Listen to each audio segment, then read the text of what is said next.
새벽 4시, 어둠이 채 가시지 않은 시간에 눈이 떠졌습니다. 창밖은 아직 한밤중이었지만 제 몸은 이미 분주하게 움직일 준비를 하고 있었어요. 오늘 아들 녀석 집에 가는 날이거든요. 1년에 몇 번 안 되는 큰 행사나 마찬가지라 이 늙은 몸도 긴장을 하는 모양입니다. 뻐근한 허리를 두드리며 일어나 가장 먼저 부엌으로 향했습니다. 냉장고를 열자 미리 손질해둔 재료들이 저를 기다리고 있었어요. 우리 아들 동석이가 제일 좋아하는 소갈비찜, 손주 민준이가 환장하는 잡채, 그리고 며느리 소지은이 그나마 먹는다고 했던 나물 몇 가지. 이것들을 다 하려면 해가 중천에 뜰 때까지 서둘러야 했습니다. 갈비는 어제부터 핏물을 빼고 양념에 재워둬서 깊은 맛이 잘 뱄을 거예요. 큼지막한 냄비에 갈비를 안치고 배와 양파를 갈아 넣으며 달큼한 냄새가 퍼지기 시작하니 벌써부터 아들 녀석이 맛있게 먹을 생각에 입가에 미소가 지어졌습니다. 잡채는 손이 많이 가는 음식이라 조금 귀찮기는 해도 할머니 잡채 최고 라며 엄지를 치켜 세우던 손주 얼굴이 아른거려 빼놓을 수가 없었지요. 시금치는 파릇하게 데쳐서 조물조물 무치고 도라지는 소금물에 바득바득 씻어 쓴맛을 뺀 뒤 기름에 달달 볶았습니다. 만드는 내내 이걸 받은 우리 며느리가 고맙다는 말은 하려나 하는 생각이 잠시 스쳤지만 이내 고개를 저었습니다. 며느리 좋으라고 하는 게 아니라 내 아들, 내 손주 먹이려고 하는 거니까요. 그런 걸로 속상해하면 저만 손해라는 걸 살아오면서 진작에 깨달았어요. 몇 시간을 꼬박 서서 음식을 하고 나니 온몸이 땀으로 젖고 허리가 끊어질 듯 아파왔습니다. 하지만 정성껏 만든 음식들을 큼지막한 유리 반찬통에 나눠 담으니 마음만은 부자가 된 것 같았어요. 이걸로 며칠은 우리 아들, 손주가 든든하게 밥을 먹을 수 있겠지요. 반찬통 하나하나가 어찌나 무거운지 이걸 다 들고 갈 생각을 하니 눈앞이 캄캄했습니다. 그래도 어쩌겠어요. 자식 입에 밥 들어가는 게 부모에겐 가장 큰 기쁨인 것을요. 김치통까지 야무지게 챙겨 넣으니 시장 좌판 하나는 차릴 수 있을 만큼 짐이 불어났습니다. 아이고 허리야. 절로 곡소리가 나왔지만 저는 낑낑거리며 현관문 앞에 짐을 모두 옮겨두었습니다. 옷을 갈아입고 혹시나 빠뜨린 건 없는지 마지막으로 집안을 둘러본 뒤 무거운 가방을 양손에 나눠 들고 집을 나섰습니다. 버스 정류장까지 가는 짧은 길도 오늘따라 천리길처럼 멀게만 느껴졌어요. 버스에 올라타니 다행히 빈자리가 하나 있어 겨우 엉덩이를 붙였습니다. 무거운 짐은 무릎 위에 고이 올려놓고 차창 밖으로 스쳐 지나가는 풍경을 바라보았습니다. 1시간을 넘게 달려 시외버스 터미널에 도착했고 거기서 또 아들네 동네로 가는 버스를 갈아탔습니다. 버스 안은 젊은 사람들로 가득했고 저처럼 커다란 짐을 든 사람은 없었어요. 다들 가벼운 몸으로 스마트폰만 들여다보고 있었지요. 괜히 제가 시대에 뒤떨어진 사람처럼 느껴져 고개를 푹 숙였습니다. 버스는 2시간을 더 달렸고 거기서 끝이 아니었습니다. 아들 녀석이 사는 아파트 단지는 지하철역에서도 한참을 걸어 들어가야 했거든요. 마지막으로 지하철에 몸을 실었을 땐 거의 녹초가 된 상태였습니다. 계단을 오르내릴 때마다 무릎이 시큰거렸고 땀은 비 오듯 흘렀습니다. 4시간. 꼬박 4시간이 걸렸어요. 새벽에 일어나 밥하고 짐 싸고 버스 타고 지하철 타고 드디어 아들 녀석이 사는 삐까번쩍한 아파트 단지 입구에 섰을 땐 다리에 힘이 풀려 주저앉고 싶을 지경이었습니다. 하지만 이제 다 왔다는 생각에 마지막 힘을 쥐어짰어요. 경비실을 지나 아파트동 입구에 서서 비밀번호를 누르고 엘리베이터를 기다렸습니다. 띵 소리와 함께 엘리베이터 문이 열리고 저는 17층 버튼을 눌렀습니다. 17층. 올라가는 짧은 시간 동안 우리 아들 성공했구나 하는 대견한 마음과 이렇게 좋은 집에 살면서 어미한테 전화 한 통하는 게 그리도 힘들었나 하는 서운한 마음이 교차했습니다. 현관문 앞에 서서 초인종을 눌렀어요. 잠시 뒤 문이 열리고 며느리 소지은이 얼굴을 내밀었습니다. 어머니 오셨어요? 며느리는 귀에 스마트폰을 대고 통화하는 중이었습니다. 제게는 눈인사만 건넬 뿐 반갑게 맞이하거나 제가 들고 있는 무거운 짐을 받아줄 생각은 전혀 없어 보였어요. 저는 그래 하고 멋쩍게 대답하며 낑낑거리며 신발장 앞에 짐을 내려놓았습니다. 아들 집 현관은 언제나처럼 백화점 쇼핑백과 택배 상자로 어지러웠습니다. 며느리는 여전히 통화에 열중한 채 거실 소파로 쏙 들어가 버렸어요. 마치 저는 투명 인간이라도 된 것 같았습니다. 어머, 진짜? 걔가 그랬다고? 말도 안 돼. 그래서 어떻게 됐는데? 깔깔거리며 웃는 며느리의 목소리가 거실을 가득 채웠습니다.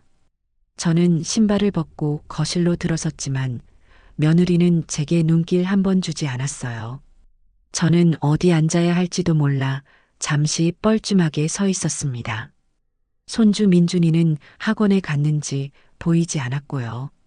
텅 빈 집, 그리고 저를 없는 사람 취급하는 며느리. 제가 4시간 동안 그 고생을 하며 달려온 결과가 고작 이건가 싶어 맥이 탁 풀렸습니다. 땀으로 축축한 옷이 몸에 감겨 찝찝했고 긴장이 풀리니 피로가 한꺼번에 몰려왔어요. 저는 하는 수 없이 며느리가 앉은 소파의 맨 끝자락에 겨우 엉덩이를 걸치고 앉았습니다. 10분이 지나고 20분이 지나도 며느리의 통화는 끝날 줄을 몰랐습니다. 저는 그저 숨을 죽인 채 얌전히 앉아 있을 수밖에 없었어요. 목이 말랐지만 차마 물 한 잔 달라는 말이 나오지 않았습니다. 그때 문득 현관 앞에 내려놓은 반찬 꾸러미가 생각났어요. 날이 더운데 저러다 상하기라도 하면 어쩌나. 제가 이 고생을 해서 가져온 음식인데 며느리는 거들떠보지도 않는구나 싶어 속에서부터 서운함이 치밀어 올랐습니다. 한참이 지나서야 며느리는 그래. 그럼 이따 다시 연락할게. 끊어. 라며 전화를 끊었습니다. 그리고는 기지개를 쭉 켜며 그제야 저를 쳐다보는 것이었습니다. 저는 혹시나 이제라도 어머니 오시느라 힘드셨죠? 라는 따뜻한 말 한마디를 건네지 않을까 속으로 아주 작은 기대를 했어요. 하지만 제 기대는 여지없이 박살이 났습니다. 며느리는 저를 위아래로 한번 훑어보더니 정말 아무렇지도 않다는 듯 세상에서 가장 무심한 말투로 이렇게 말하는 것이었어요. 어머니, 배고프시면 저기 찬장에 라면 있으니까 하나 끓여 드세요. 순간 제 귀를 의심했습니다. 뭐라고? 라면?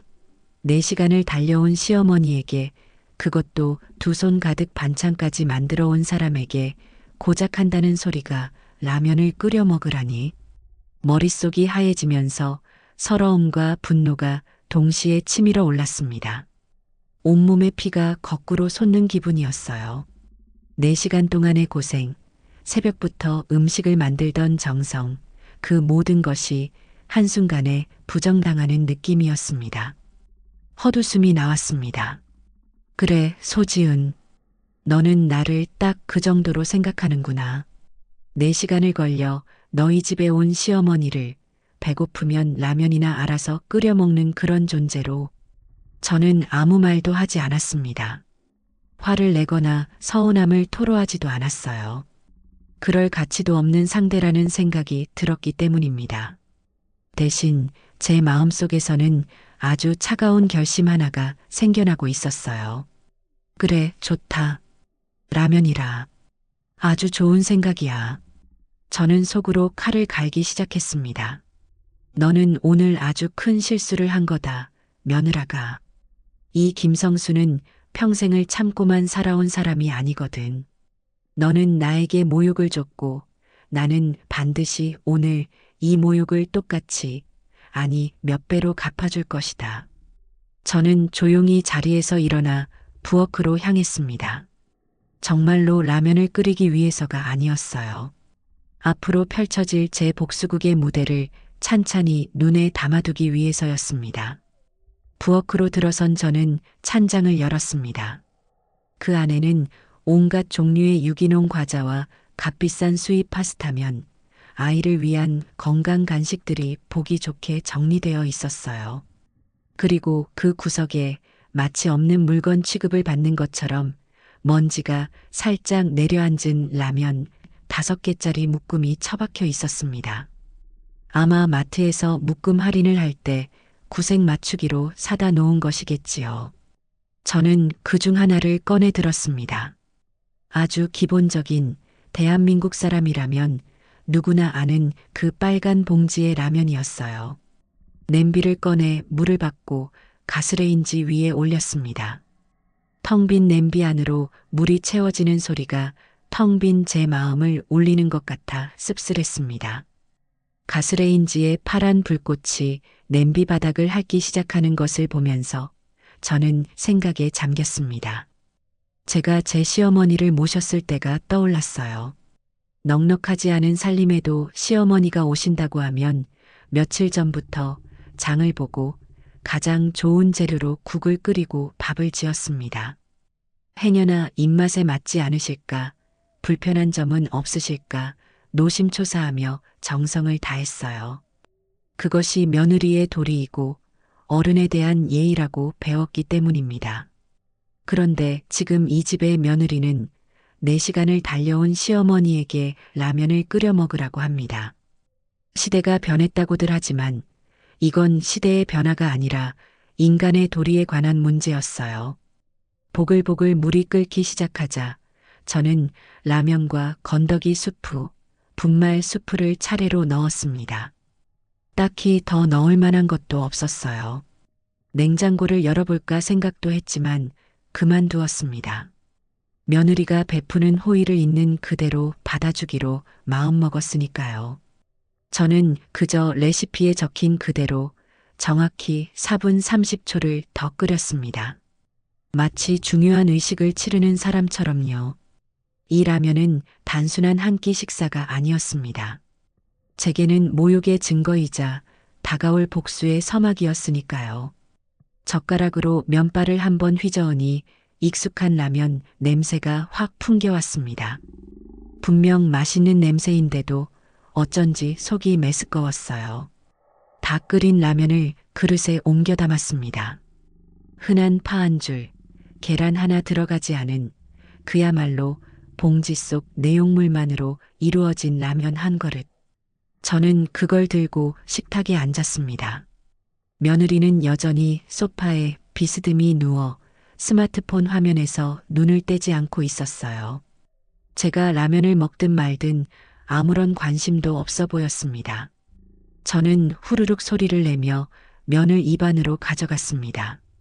짜고 매운 국물이 텅 빈 위장을 자극했지만 아무런 맛도 느껴지지 않는 것 같았어요. 그저 꾸역꾸역 기계처럼 면을 씹고 국물을 삼켰습니다. 한 젓가락을 먹을 때마다 결심은 더욱 단단해졌습니다. 이 수모를 절대 잊지 않겠다. 반드시 그것도 아주 통쾌하게 갚아주겠다. 저는 면 한 가닥, 국물 한 방울 남기지 않고 그릇을 깨끗하게 비웠습니다. 마치 제게 주어진 임무를 완수하듯 그렇게 저의 첫 번째 복수 준비를 마쳤습니다. 설거지까지 깨끗하게 마치고 거실로 나오니 그제야 현관문 비밀번호 누르는 소리가 들렸습니다. 아들 동석이가 퇴근한 모양이었어요. 다녀왔습니다. 피곤해 전 목소리로 들어서는 아들은 저를 발견하고는 얼굴에 화색이 돌았습니다. 어머니, 아이고, 언제 오셨어요? 연락이라도 주시지. 그래, 왔다. 일하는데 방해될까봐 전화 안 했다. 아이고, 이 늦은 시간에 힘드셨겠네. 근데 진지는 드셨고요? 아들의 물음에 저는 그저 응, 먹었다라고 짧게 대답했습니다. 아들의 시선이 소파에 누워있는 아내에게로 향했어요. 지은아, 어머니 식사 챙겨드렸어? 그 순간 며느리는 스마트폰에서 눈을 떼고는 천연덕스럽게 거짓말을 했습니다. 마치 정말로 저를 챙겨준 사람처럼요. 그럼 어머니가 갑자기 라면이 드시고 싶다고 하셔서 맛있게 끓여드렸지. 입맛에 맞으셨어요, 어머니? 저는 아무 말 없이 며느리를 쳐다보았습니다. 입가에 희미한 미소를 띄운 채로요. 제 속내를 알 리 없는 아들은 아, 그러셨구나. 라면 말고 밥 드시지 그러셨어요 라며 아쉬워했고 며느리는 어머니가 드시고 싶다는데 어떻게라며 어깨를 으쓱했습니다. 이 짧은 순간에 저는 제 아들이 얼마나 아내에게 휘둘려 사는지 그리고 이 집의 권력이 어디에 있는지를 다시 한번 똑똑히 확인할 수 있었어요. 저는 이 상황을 바로잡을 생각이 없었습니다. 아들이 스스로 깨닫게 될 때까지 저는 그저 조용히 지켜볼 참이었습니다. 그날 밤 저는 손주 민준이가 쓰는 방 한쪽에 마련된 간이 침대에서 잠을 청했습니다. 하지만 잠이 올 리가 없었지요. 낮에 겪은 일로 머릿속이 복잡했습니다. 한참을 뒤척이는데 방문 너머로 안방에서 도란도란 이야기하는 아들 내외의 목소리가 들려왔습니다. 벽이 얇은 탓인지 목소리가 꽤 선명하게 들렸어요. 저는 자는 척 귀를 기울였습니다. 자기야, 다음 주 우리 힐링 여행 가는 거 잊지 않았지? 그 강릉에 새로 생긴 인피니티 풀 호텔 말이야. 후기 보니까 장난 아니더라. 알아. 근데 좀 비싸지 않아? 우리 이번 달 카드값도 꽤 나왔는데. 비싸긴. 우리가 이만큼 고생하는데 이 정도는 누려야지. 안 그래? 그리고 솔직히 어머니 오셔서 신경 쓰이는데 스트레스도 풀고 와야겠다. 어머니 계시는 동안 잘해드리고 주중에 우리끼리 싹 다녀오면 되지. 저는 어이가 없어서 숨을 죽였습니다.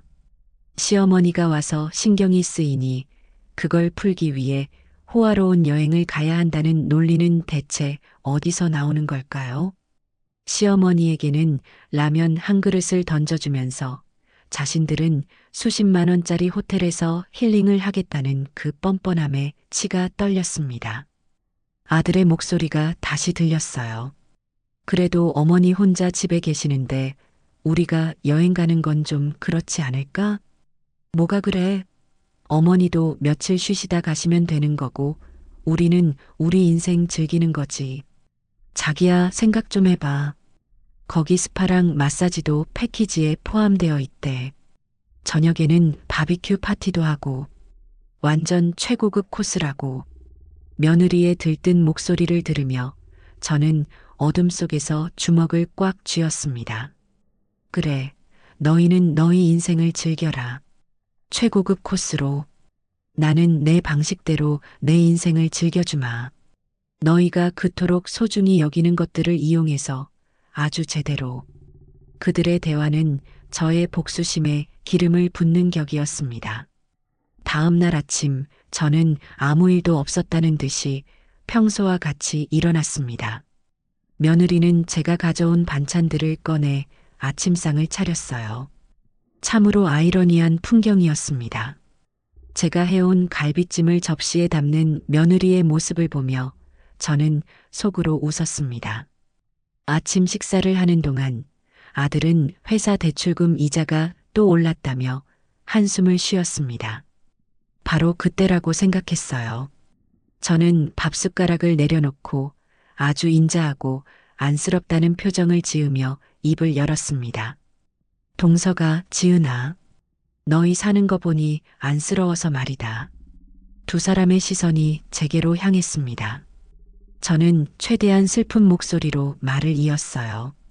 내가 평생 아끼고 모은 돈이 좀 있는데 그냥 쥐고 있어봐야 썩기밖에 더하겠니? 너희 집 장만할 때 보태주고 싶구나. 제 말이 끝나자 식탁에는 잠시 정적이 흘렀습니다. 아들은 당황한 표정이었고 며느리의 눈은 그 어느 때보다 반짝이고 있었어요. 그 눈빛에서 저는 탐욕이라는 두 글자를 선명하게 읽을 수 있었습니다. 복수의 칼날을 갈 준비는 끝났습니다. 이제 잘 벼린 칼을 휘두를 때가 온 것이지요. 저는 만족스러운 미소를 속으로 삼키며 다시 밥을 먹기 시작했습니다. 제가 돈 이야기를 꺼내자마자 식탁의 공기는 완전히 달라졌습니다. 아들 동석이는 어쩔 줄 몰라 하며 손사래를 쳤어요. 어머니, 무슨 말씀이세요? 저희 괜찮아요. 어머니 노후에 쓰셔야 할 돈을 저희가 어떻게 받아요? 착한 아들이었지요.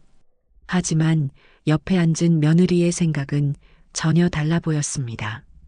며느리는 놀란 토끼 같은 표정을 지으면서도 제 입에서 다음 말이 나오기만을 애타게 기다리는 눈치였어요. 저는 그런 며느리의 속내를 훤히 들여다보며 결정적인 미끼를 던지기로 했습니다. 아니다. 부모가 자식한테 이 정도 해주는 건 당연한 거다. 너희가 잘 살아야 나도 마음이 편하지. 며느리가 조심스럽게 입을 열었습니다. 그 목소리는 평소에 톡 쏘는 톤과 달리 꿀이라도 바른 듯 달콤했어요.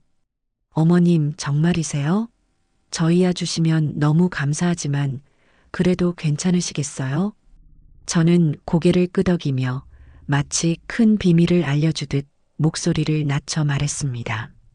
한 5천만 원쯤 된다. 큰 돈은 아니지만 너희 새 출발에 보탬이 됐으면 좋겠구나. 5천만 원. 그 액수가 며느리의 입에서 나온 순간 저는 며느리의 동공이 크게 확장되는 것을 똑똑히 보았습니다. 짧은 순간 숨을 멈췄던 며느리는 이내 거의 비명에 가까운 탄성을 질렀어요. 어머님, 세상에 5천만 원이라니요. 어머님, 저희가 어떻게 이 큰 돈을. 정말 감사합니다, 어머님.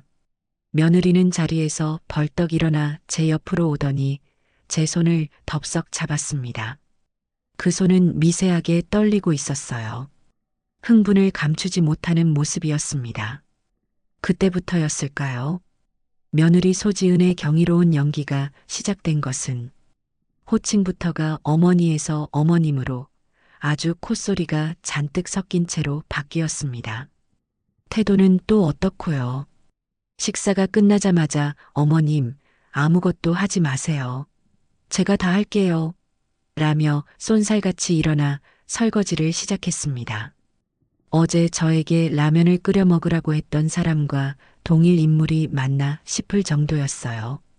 저는 소파에 앉아 그 모습을 가만히 지켜보았습니다. 며느리는 콧노래까지 흥얼거리며 그릇을 닦고 있었어요. 설거지를 마친 뒤에는 곧장 과일 접시를 들고 제 앞에 나타났습니다. 사과와 배는 예쁘게 깎아 토끼 모양으로 장식까지 해놓았더군요.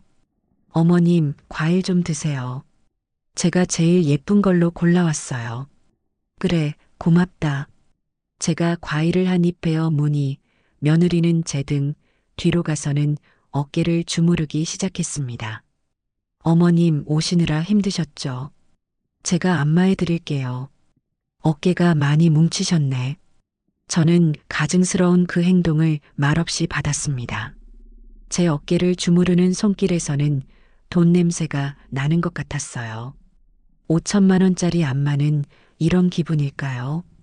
저는 속으로 비웃으며 이 상황을 즐겼습니다. 그래, 더 해봐라. 너의 그 탐욕이 어디까지 가나 한번 보자. 며느리는 제가 잠시라도 불편해 보이면 어머님, 뭐 필요하신 거 없으세요? 어머님, 추우세요? 담요 갖다 드릴까요? 라며 호들갑을 떨었습니다. 잠시 후 며느리가 베란다에 나가서 통화하는 소리가 들려왔습니다. 아마 자기 엄마에게 하는 전화겠지요.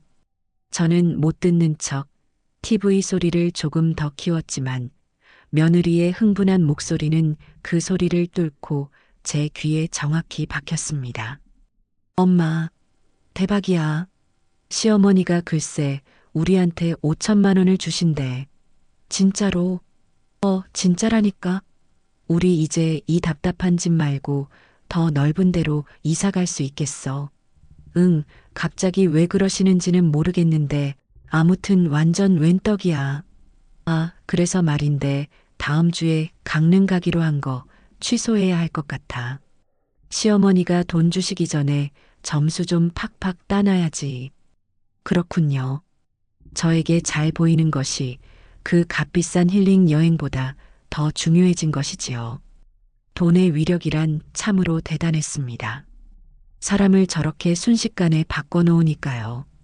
저는 며느리가 전화를 끊고 다시 제 옆으로 와서 아무것도 모른다는 순진한 얼굴로 앉는 것을 보며 생각했습니다. 이제 마지막 쐐기를 박을 시간이라고. 저는 집으로 돌아가기 위해 짐을 챙기는 척하며 가장 중요한 말을 꺼냈습니다. 그런데 얘들아, 이 돈을 주려면 절차가 좀 있더구나. 아들과 며느리가 동시에 저를 쳐다보았습니다. 특히 며느리의 얼굴에는 절차? 무슨 절차? 하는 불안감이 스쳐 지나갔어요. 저는 최대한 태연하게 그리고 아주 중요한 일이라는 듯이 말했습니다. 요즘은 세상이 험해서 말이다. 내가 은행에 직접 가서 너희한테 송금하는 걸 두 눈으로 봐야 마음이 놓이겠다. 그리고 뭐 서류에 너희 도장도 직접 찍어야 할 게 있다고 하더라. 물론 전부 제가 지어낸 거짓말이었습니다. 요즘 세상에 스마트폰 앱 하나면 몇 억도 순식간에 오고 가는데 은행에 직접 갈 필요가 어디 있겠어요. 하지만 돈에 눈이 먼 며느리는 제 말을 조금도 의심하지 않았습니다. 오히려 어머님, 그럼요. 당연히 그래야죠. 저희가 어머님 계신 곳으로 갈게요. 라며 앞장서서 말했습니다. 모든 것이 제 계획대로 흘러가고 있었습니다. 저는 만족스러운 미소를 감추고 마지막 제안을 던졌습니다. 그래, 그럼 다음 주말에 우리 집으로 다 같이 오너라. 내가 이사 자금도 주는데 밥 한 끼는 거하게 차려야지. 내 평생 실력 발휘해서 잔치상 한번 차려주마. 너희도 그런 상 한번 받아봐야 하지 않겠니? 잔치상이라는 말에 며느리의 얼굴이 환하게 펴졌습니다. 5천만 원에 사내 진미가 차려진 잔치상까지. 며느리의 머릿속은 이미 행복한 상상으로 가득 차 보였어요. 네, 어머님. 그럼요. 당연히 가야죠. 여행이 문제예요? 저희 당장 갈게요. 토요일 아침 일찍 출발하겠습니다. 그렇게 며느리는 자신의 무덤을 스스로 파고 있었습니다. 아들 내외를 배웅하며 엘리베이터 문이 닫힐 때까지 손을 흔드는 며느리의 모습을 보며 저는 다짐했습니다. 그래, 오너라.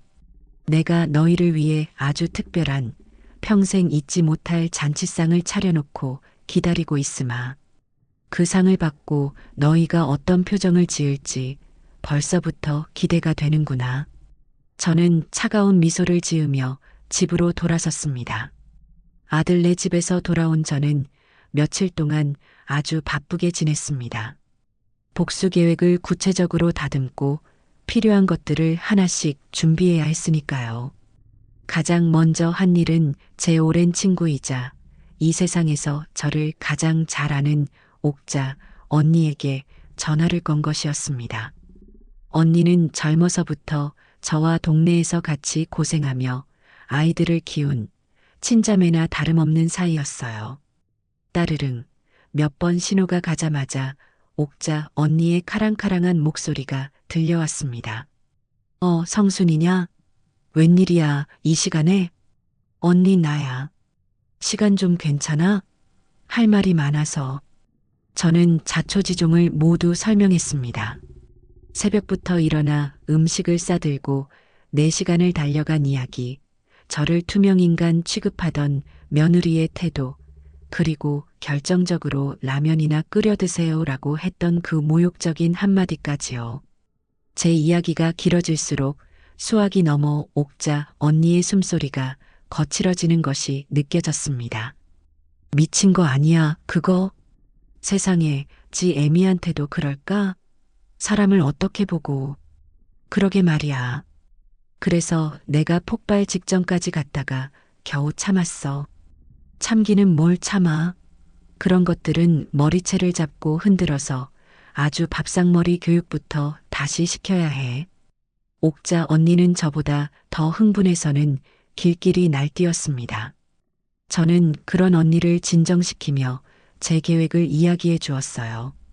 5천만 원을 미끼로 던진 것과 그 돈을 받으러 다음 주말에 아들 내외가 우리 집으로 오기로 했다는 것까지요.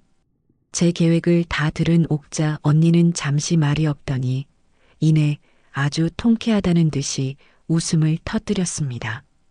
푸아, 역시 김성순이야. 내가 너를 이래서 좋아한다니까. 그래, 아주 잘 생각했어. 그런 것들은 돈으로 약을 올려서 아주 똥인지 된장인지 찍어 먹어봐야 정신을 차리지. 그래서 내가 뭘 도와주면 되겠냐? 역시 옥자 언니였습니다. 저는 기다렸다는 듯이 제 부탁을 말했어요. 언니, 다른 건 필요 없고 토요일 저녁 7시쯤에 우리 집에 잠깐만 들러줘. 아주 재미있는 구경을 하게 될 거야. 와서 바람 좀 잡아줘. 당연하지. 내가 아주 바람을 잡다 못해 태풍을 일으켜주마. 팝콘이라도 튀겨가야겠네. 기대하고 있겠다, 성순아.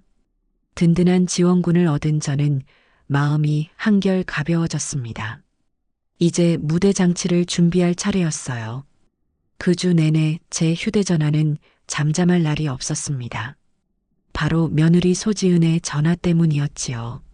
하루에도 2~3번씩 전화를 걸어와서는 제 안부를 묻고 온갖 아양을 떨었습니다. 첫 번째 전화는 월요일 점심때쯤 걸려왔습니다. 어머님, 저지은이에요. 식사는 하셨어요? 뭐 드셨어요? 저는 속으로 라면 말고 쌀밥 먹었다, 왜? 라고 외치고 싶었지만 겉으로는 아주 다정하게 대답했습니다. 응, 그냥 김치에 밥 대충 먹었다. 너는 뭐 먹었니? 저는 자기랑 잠깐 나와서 파스타 먹었어요. 다음에 어머님이랑도 같이 와야겠어요. 정말 맛있어요.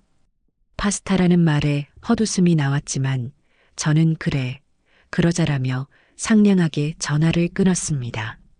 수요일 저녁에는 또 전화가 왔습니다. 이번에는 더 가관이었어요.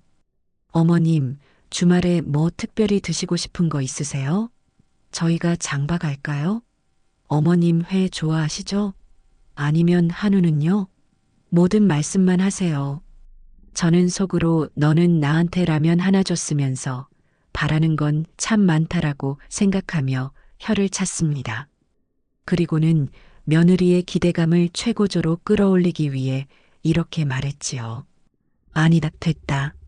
내가 다 알아서 준비할 테니 너희는 몸만 오너라. 그냥 기대만 잔뜩 하고 오렴. 제 말에 어느리는 네, 어머님. 정말 기대돼요. 라며 아이처럼 기뻐했습니다. 금요일 오후에는 영상 통화까지 걸려왔어요. 화면에는 손주 민준이의 얼굴이 나타났습니다. 할머니, 보고 싶어요. 할머니 집에 언제 가요? 민준이의 말은 반가웠지만 그 뒤에서 할머니한테 사랑한다고 해드려야지라며 속삭이는 며느리의 목소리를 들으니 씁쓸했습니다. 아이까지 이용해가며 제 환심을 사려는 모습이 안쓰러울 지경이었어요. 저는 민준이와 몇 마디 대화를 나눈 뒤 전화를 끊었습니다. 그리고 결전의 날, 토요일을 하루 앞둔 금요일 오후, 저는 시장이 아닌 동네에서 가장 큰 대형마트로 향했습니다. 카트를 끌고 가장 먼저 향한 곳은 정육 코너도 수산물 코너도 아니었어요. 바로 라면 코너였습니다. 제 눈앞에는 그야말로 라면의 신세계가 펼쳐져 있었습니다. 벽면 하나를 가득 채운 온갖 종류의 라면들. 빨간 국물 라면, 하얀 국물 라면, 짜장 라면, 비빔 라면, 볶음 라면. 저는 마치 전쟁을 앞둔 장수처럼 비장한 표정으로 라면들을 하나씩 카트에 담기 시작했습니다. 며느리가 제게 줬던 가장 기본적인 라면부터 시작해서 젊은 사람들이 좋아한다는 아주 매운 볶음면, 해물이 들어간 프리미엄 짬뽕 라면, 그리고 일부러 가장 값싼 PB 상품 라면까지 봉지라면, 컵라면을 가리지 않고 종류별로 골고루 담았습니다.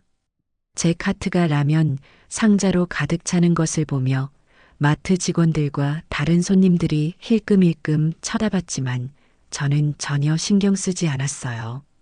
계산대에 카트를 밀고 가자 계산하던 아주머니가 놀란 눈으로 저를 쳐다봤습니다. 어머니, 어디 야유회 가세요? 라면을 이렇게나 많이. 저는 그저 인자하게 웃으며 대답했습니다. 네, 집에 아주 귀한 손님들이 오셔서요. 라면 파티를 해드리려고요. 집으로 돌아온 저는 사온 라면들을 그냥 쌓아두지 않았습니다. 부엌 찬장 하나를 전부 비운 뒤 그곳에 라면들을 보기 좋게 진열하기 시작했어요. 마치 편의점 진열장처럼 브랜드별로, 종류별로 줄을 맞춰 정리했습니다. 신라면, 진라면, 너구리, 안성탕면, 짜파게티, 불닭볶음면, 팔도비빔면. 찬장 하나가 라면 박물관처럼 변해갔습니다. 진열을 모두 마치고 그 앞에 서서 바라보니 실로 장관이었습니다. 이것이 바로 제가 며느리를 위해 준비한 잔치상의 메인 메뉴였지요. 저는 라면으로 가득 찬 찬장문을 닫으며 만족스러운 미소를 지었습니다. 모든 준비는 끝났습니다. 배우들은 각자의 역할을 숙지했고 무대 장치도 완벽하게 설치되었습니다. 이제 내일 주인공인 아들과 며느리가 이 무대 위로 등장하기만 하면 됩니다. 저는 내일 벌어질 일을 상상하며 오랜만에 아주 깊고 편안한 잠을 청했습니다. 제 인생에서 가장 통쾌한 연극의 막이 오르기를 기다리면서요. 결전의 날인 토요일 아침이 밝았습니다. 저는 그 어느 때보다 개운하게 잠에서 깼습니다. 창문으로 들어오는 아침 햇살이 마치 제 오랜 서름을 씻어주고 다가올 승리를 축복해주는 서광처럼 느껴졌습니다. 밤새 뒤척이기는커녕 제 인생의 가장 통쾌한 연극이 될 그 장면들을 하나하나 머릿속으로 수없이 반복 재생하며 아주 깊고 편안한 잠을 잤습니다. 저는 서두르지 않고 평소처럼 하루를 시작했습니다. 거실 창문을 활짝 열어 밤새 가라앉았던 공기를 내보내고 신선한 아침 공기를 들이마시니 머리가 맑아지는 기분이었습니다. 콧노래를 흥얼거리며 집 안 구석구석을 쓸고 닦았습니다. 단순한 청소가 아니었어요. 그것은 마치 중요한 의식을 앞두고 재단을 정화하는 무녀의 몸짓과도 같았습니다. 오만하고 무례한 며느리에게 아주 값비싼 인생의 교훈을 선물할 이 신성한 장소에 먼지 한 톨의 오점도 남기고 싶지 않았습니다. 반짝반짝 윤이 나는 마룻바닥, 티끌 하나 없이 닦인 유리창, 정갈하게 정돈된 가구들은 모두 다가올 연극을 위한 완벽한 무대 장치가 되어 주었습니다. 저는 장식장 위에 놓인 남편의 흑백 사진을 마른 수건으로 정성껏 닦았습니다. 사진 속 남편은 여전히 젊고 늠름한 모습으로 저를 보며 웃고 있었어요. 저는 나지막이 남편에게 말을 건넸습니다. 여보, 보고 있어요? 오늘 내가 아주 큰일 하나 치르려고 해요. 당신이 살아있었다면 아마 잘한다. 김성순. 하고 내 등을 두드려 주었겠지요? 우리 아들 동석이가 저렇게 물러터진 녀석이 아닌데 저 못된 여우 같은 며느리한테 꽉 잡혀 사는 꼴을 보니 내 속이 터져서 더는 못 보겠습니다. 오늘 내가 우리 아들 정신도 번쩍 들게 하고 저 아이 버르장머리도 단단히 고쳐놓을 테니 하늘에서 지켜보면서 응원해줘요. 사진 속 남편의 미소가 마치 제 계획을 지지하는 것처럼 보여 저는 더욱 굳게 결심을 다졌습니다. 시간을 확인하니 오전 10시. 아들 동석이에게서 전화가 걸려왔습니다. 어머니, 저희 지금 출발해요. 3시간 반에서 4시간 정도 걸릴 것 같아요. 수화기 너머로 들려오는 아들의 목소리는 어딘지 모르게 들떠 있으면서도 한편으로는 제게 미안함을 느끼는 듯한 복잡한 기색이 역력했습니다. 저는 그 짧은 통화에서 모든 것을 읽을 수 있었어요. 지금쯤 제 아들은 운전대를 잡고 옆자리에 앉은 며느리는 이미 5천만 원으로 무엇을 할지에 대한 행복한 계획을 쉴 새 없이 늘어놓고 있겠지요. 자기야, 우리 이 돈 받으면 대출 조금 더 보태서 강남은 아니더라도 적어도 학군 좋은 목동 쪽 30평대 아파트는 알아볼 수 있겠다. 민준이 교육을 위해서라도 꼭 옮겨야 해. 라며 제잘거리는 며느리와 그래 하면서도 한편으로는 늙은 어머니의 평생 모은 돈을 받는다는 사실에 마음 한구석이 무거울 제 아들의 모습이 눈에 선했습니다. 그들은 분명 제가 차려줄 잔치상에 대한 기대도 한껏 하고 있을 터였습니다. 어머님이 잔치상 차려주신댔는데 뭘까? 갈비찜? 아니면 비싼 대게라도 찌셨을까? 그들의 부푼 기대가 클수록 잠시 뒤에 마주할 절망의 크기도 더욱 깊고 어두워질 것이라는 생각에 제 입가에는 차가운 미소가 번졌습니다. 저는 점심으로 간단히 누룽지를 끓여 먹고 마지막으로 무대 장치를 점검했습니다. 식탁 위에는 제가 시집올 때 친정어머니가 해주신 평생을 아껴왔던 하얀 도자기 그릇들이 정갈하게 놓여 있었습니다. 은수저는 며칠 전부터 미리 닦아놓아 눈이 부실 정도로 반짝반짝 빛나고 있었고요. 하지만 그 아름다운 그릇들 옆에는 마치 음식물 쓰레기통에서나 볼 법한 낡고 찌그러진 양은 냄비 3개와 캠핑장에서나 쓸 법한 휴대용 가스버너 3개가 기괴한 모습으로 함께 놓여 있었습니다. 최고급과 최하급의 부조리한 조화. 그것이 바로 제가 그들에게 보여주고자 하는 메시지였습니다. 너희가 나를 대하는 태도가 바로 이와 같다는 것을, 너희는 겉으로는 나를 어머님이라 부르며 최고로 대접하는 척하지만 속으로는 찌그러진 양은 냄비처럼 하찮게 여기고 있다는 것을. 부엌 찬장문을 열어라면 박물관이 이상 없는지 마지막으로 확인하고 저는 소파에 앉아 뜨개질을 하며 그들을 기다렸습니다. 초조함은 전혀 없었어요. 오히려 덫을 놓고 사냥감을 기다리는 노련한 사냥꾼처럼 제 마음은 얼음장처럼 차분했고 머리는 수정처럼 맑았습니다. 오후 2시가 조금 넘었을 때 드디어 현관 초인종 소리가 울렸습니다. 띵동. 고요한 집안을 가르는 그 소리가 제게는 드디어 연극의 시작을 알리는 장엄한 종소리처럼 들렸습니다. 저는 뜨개질거리를 조용히 내려놓고 천천히 심호흡을 한번 했습니다. 그리고는 거울 앞에 서서 제 얼굴을 확인했어요. 입꼬리를 살짝 끌어올려 세상에서 가장 인자하고 자애로운 모든 것을 용서하고 품어줄 것 같은 어머니의 미소를 완벽하게 만들어낸 뒤인 현관으로 향했습니다. 문을 열자 예상했던 그대로의 모습이 저를 맞았습니다. 4시간의 운전으로 얼굴에는 피곤한 기색이 역력했지만 며느리 소지은의 얼굴은 아침부터 미용실에라도 다녀온 듯 완벽하게 세팅된 머리와 두꺼운 화장으로 완벽하게 무장하고 있었습니다. 입에는 탐욕스러운 기대감이 가득한 미소가 걸려 있었고 손에는 제가 처음 보는 명품 핸드백이 들려 있었어요. 아마 오늘 이 돈을 받아 돌아가는 길에 백화점에 들를 생각까지 하고 온 모양이었습니다. 아들 동석이는 제게 미안한 듯 멋쩍은 표정을 지으며 누가 봐도 오는 길에 급하게 산 것이 분명한 유명 프랜차이즈 제과점의 롤케이크 상자를 내밀었습니다. 어머니, 저희 왔어요. 주말이라 그런지 오는데 차가 좀 막혀서요. 아이고, 우리 아들, 우리 예쁜 며느리. 어서 오너라. 세상에 이 먼 길을 오느라 정말 고생 많았다. 길 막히는데 운전하느라 얼마나 힘들었어. 저는 할리우드 배우의 버금가는 연기력으로 그들을 반기며 안으로 들였습니다. 며느리는 아니에요, 어머님. 하나도 안 힘들었어요.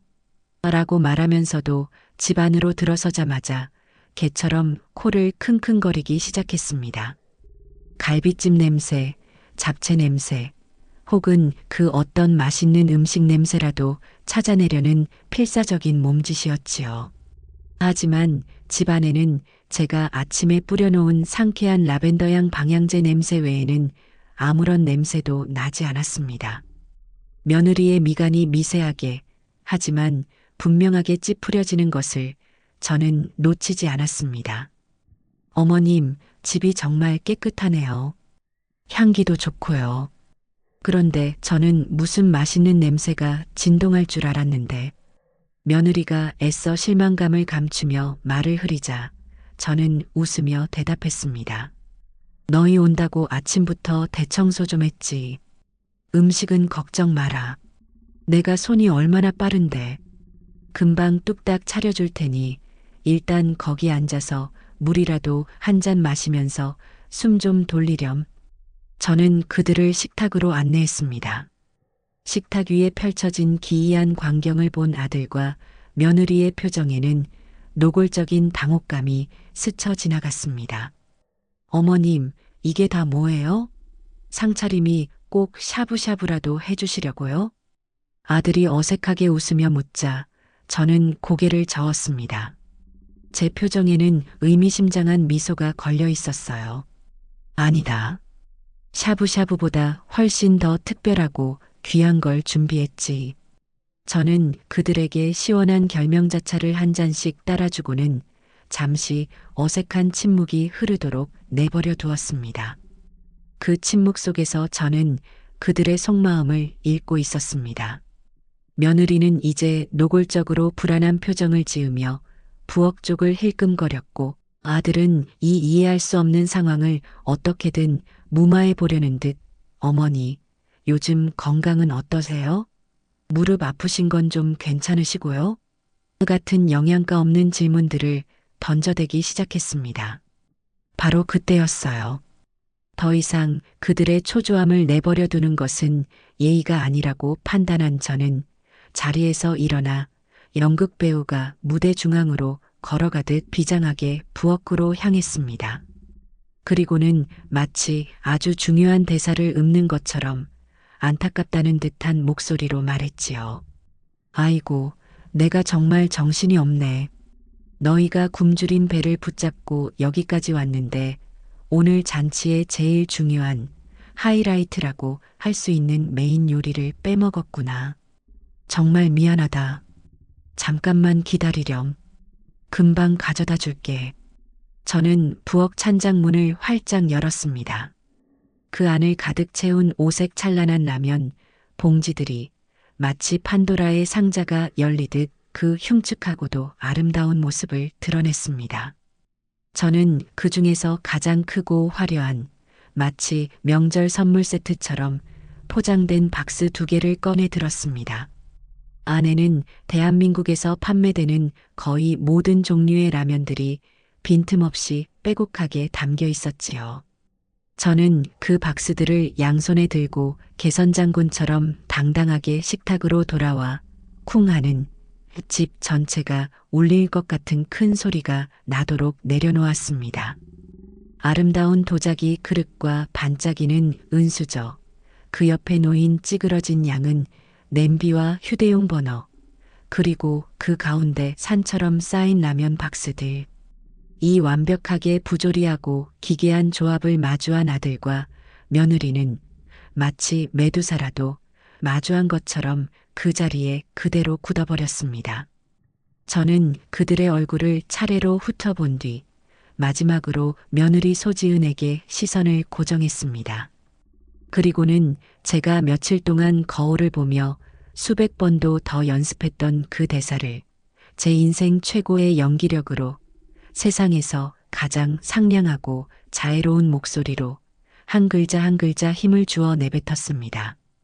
얘들아, 4시간이나 오느라 정말 고생 많았다. 배고프지? 저기 찬장에 라면 많으니까 너희들 입맛대로 하나 골라 끓여 먹어라. 우리 지은이는 뭘 제일 좋아하려나? 이 빨간 국물이 좋으니? 아니면 매콤한 비빔면이 좋으니? 어서 골라보렴 마가. 제 말이 끝나고 찾아온 정적은 칼로 벨 수 있을 만큼 날카롭고 서늘했습니다.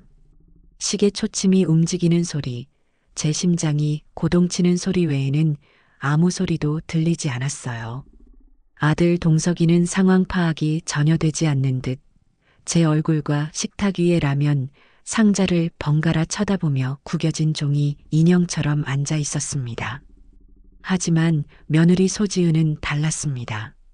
그녀의 얼굴은 제가 지금껏 한 번도 본 적 없는 아주 흥미로운 스펙트럼의 감정 변화를 실시간으로 보여주는 거대한 스크린과도 같았습니다. 동과 잔치상에 대한 탐욕스러운 기대감으로 발갛게 상기되었던 두 뺨은 순식간에 핏기가 사라지며 마치 백지장처럼 창백하게 변했습니다. 그 뒤를 이어 찾아온 것은 완전한 불신이었습니다. 내가 지금 뭘 잘못 들은 거지? 이건 악몽일 거야. 시어머니가 노망이 드신 게 틀림없어. 라고 말하는 듯한 초점 없는 눈빛이었지요. 하지만 제 얼굴에 떠 있는 모든 것을 알고 있다는 확신에 찬 미소를 확인한 순간 불신은 천천히 끓어오르는 용암처럼 뜨거운 분노로 바뀌기 시작했습니다. 창백했던 얼굴에 다시 피가 몰리며 이번에는 억제할 수 없는 모욕감으로 시뻘겋게 달아올랐습니다. 곱게 화장한 얼굴 위로 분노라는 감정이 역력히 드러나는 모습은 잘 그린 풍자화를 보는 것처럼 우스꽝스러우면서도 한편으로는 통쾌하기 그지없었습니다. 그 숨막히는 침묵을 깬 것은 역시 제 아들 동석이었습니다. 목소리는 길 잃은 아이처럼 불안하게 떨리고 있었어요. 어머니, 이게 무슨 장난이세요? 저희 오기 전에 혹시 어디 편찮으셨어요? 아니면 누가 어머니 속상하게 한 일이라도 있었어요? 가엾은 제 아들은 여전히 제가 짓궂은 농담을 하고 있다고 혹은 다른 이유 때문에 잠시 심술을 부리고 있다고 믿고 싶은 모양이었습니다. 어쩌면 이 모든 것이 아내인 소지은의 잘못에서 비롯되었다는 사실을 인정하고 싶지 않은 현실을 부정하고픈 마지막 발버둥이었을지도 모릅니다. 저는 그런 아들을 보며 연민과 안쓰러움을 느꼈지만 제 계획을 멈출 수는 없었습니다. 이 연극의 클라이맥스는 아직 시작되지도 않았으니까요. 저는 온화한 할머니의 가면을 벗지 않은 채 아주 다정하고 나긋나긋한 목소리로 대답했어요. 장난이라니? 아들아, 나는 단 한순간도 장난인 적이 없단다. 내 평생 이렇게 진심이었던 적도 없었어. 저는 자리에서 일어나 며느리 쪽으로 몸을 돌렸습니다. 그리고는 라면 상자에서 요즘 젊은이들이 가장 좋아한다는 먹으면 입에서 불이 난다고 소문이 자자한 볶음면 하나를 꺼내 며느리 앞에 조심스럽게 놓아주었습니다. 마치 귀한 보석이라도 다루는 듯한 손길이었지요. 지난번에 내가 너희 집에 갔을 때 우리 지은이가 그랬잖니. 4시간 걸려온 피곤한 손님한테는 이 세상 그 어떤 산의 진미보다도 따끈한 라면 한 그릇 끓여주는 게 최고의 대접이라고. 그때는 내가 너무 늙고 무지해서 우리 며느리의 그 깊은 뜻을 미처 헤아리지 못했지 뭐니. 집에 와서 곰곰이 생각해보니 우리 똑똑한 며느리가 요즘 유행하는 최신식 손님 대접법을 이 늙은 시어미에게 친히 가르쳐준 것이구나 싶어서 내가 그만 무릎을 탁 쳤단다. 저는 며느리의 눈을 똑바로 쳐다보며 말을 이었습니다. 제 목소리는 꿀처럼 달콤했지만 그 안에 담긴 날카로운 가시는 며느리의 심장을 정확히 겨누고 있었습니다. 나는 내가 라면을 이 세상에서 제일 좋아하는 줄 알고 혹시나 내 까다로운 입맛에 안 맞을까봐 이렇게 종류별로 브랜드별로 다 준비했지. 이게 다 널 위한 내 정성이란다, 아가. 어서 부끄러워 말고 하나 골라보렴. 오늘은 이 시어머니가 특별히 너만을 위해서 내가 가장 좋아하는 방식으로 맛있게 끓여주마. 물은 좀 넉넉하게 잡을까? 아니면 자작하게 끓여줄까? 저는 휴대용 버너 위에 냄비를 올리고 물을 붓는 신용까지 했습니다. 제 모든 행동에는 나는 내가 한 짓을 단 하나도 잊지 않고 똑똑히 기억하고 있으며 지금부터 내가 했던 그대로 아니 그 이상으로 돌려주겠다는 명백한 선전포고가 담겨 있었습니다. 며느리는 이제 온몸을 사시나무처럼 부들부들 떨기 시작했어요. 당장이라도 이 모든 것을 뒤엎고 소리를 지르며 폭발하고 싶지만 그녀의 발목을 붙잡고 있는 5천만 원이라는 거대한 돈 때문에 차마 그러지 못하고 억지로 분을 사귀는 모습이 역력했습니다. 바로 그 순간 연극의 두 번째 배우가 등장할 시간이 되었습니다. 띵동. 마치 약속이라도 한 듯 정확한 타이밍에 초인종 소리가 울렸어요. 어머나, 이 시간에 누구지? 우리 집에 올 사람이 없는데. 저는 능청스럽게 연기하며 현관으로 향했습니다. 문을 열자 역시나 제 오랜 친구 옥자 언니가 김치가 가득 담긴 통을 들고 서 있었습니다. 아이고, 성순아, 나왔다. 지난번에 내가 담가준 총각김치가 너무 맛있어서 우리 영감이 자꾸만 생각이 난다고 성하길래 내가 염치불구하고 또 얻어가려고 왔지. 옥자 언니는 집 안으로 들어서다 식탁의 광경을 보고는 완벽하게 계산된 세상에서 가장 놀란 표정을 지으며 그 자리에 멈춰 섰습니다. 언니의 목소리는 일부러 온 동네방네 다 들릴 만큼 크고 우렁찼어요. 어머나 세상에, 이게 다 뭐람? 잔칫날이네, 잔칫날이야. 동네 잔치 열렸구나. 옥자 언니는 식탁으로 성큼성큼 다가와 산처럼 쌓여있는 라면, 상자들을 보며 입을 다물지 못하는 연기를 펼쳤습니다. 그 연기력은 웬만한 중견 배우 뺨치는 수준이었어요. 와, 오늘 라면 파티하는구나. 세상에, 세상에. 이렇게 많은 라면은 내 평생 구경도 못 해봤다. 요즘 신세대들은 이렇게 노는구나. 우리 때는 손님 오면 밥하고 국 끓이고 전 부치느라 허리가 휘어나갔는데 세상 참 좋아졌네. 아주 그냥 호텔 뷔페가 하나도 부럽지 않다 얘. 옥자 언니의 천연덕스러운 연기에 저는 속으로 박장대소를 했습니다. 언니는 제 아들 동석이에게는 좋겠네. 엄마가 이렇게 근사하고 최신 유행하는 파티도 열어주시고 이런 엄마가 세상에 또 어디 있냐? 라고 말하고 얼굴이 잿빛으로 변해버린 며느리에게는 더 결정적인 한 방을 아주 치명적인 일격을 날렸습니다. 아가씨는 정말 복도 많다. 나도 우리 며느리한테 이렇게 해줘야지. 아가씨, 이 많은 것 중에 뭐가 제일 맛있어? 나도 하나 끓여 먹고 가면 안 될까? 이렇게 귀하고 성대한 잔치 자리인데 나도 한 젓가락 끼워도 되지. 성순아, 나 저기 젖짜장 라면이 제일 맛있어 보이는데. 외부인의 등장은 며느리에게는 최악의 시나리오, 그야말로 지옥의 문이 열린 것과 같았을 겁니다. 이것이 그저 시어머니의 변덕이나 심술이 아니라 완벽하게 계획된 공개적인 망신주기라는 것을 깨닫게 했을 테니까요. 며느리가 그토록 중요하게 생각하는 자신의 체면이, 자신의 우아함이 이웃에게까지 낱낱이 공개되고 조롱당하고 있다는 사실을 깨달은 것입니다. 며느리의 입술이 파르르 떨리는 것을 보며 저는 옥자 언니에게 승리의 눈짓을 보냈습니다. 우리의 이 완벽한 합동 공격은 며느리의 마지막 남은 이성의 끈을 끊어버리기에 충분했습니다. 라면 파티의 분위기는 이제 폭발 직전의 화산처럼 최고조에 달하고 있었습니다.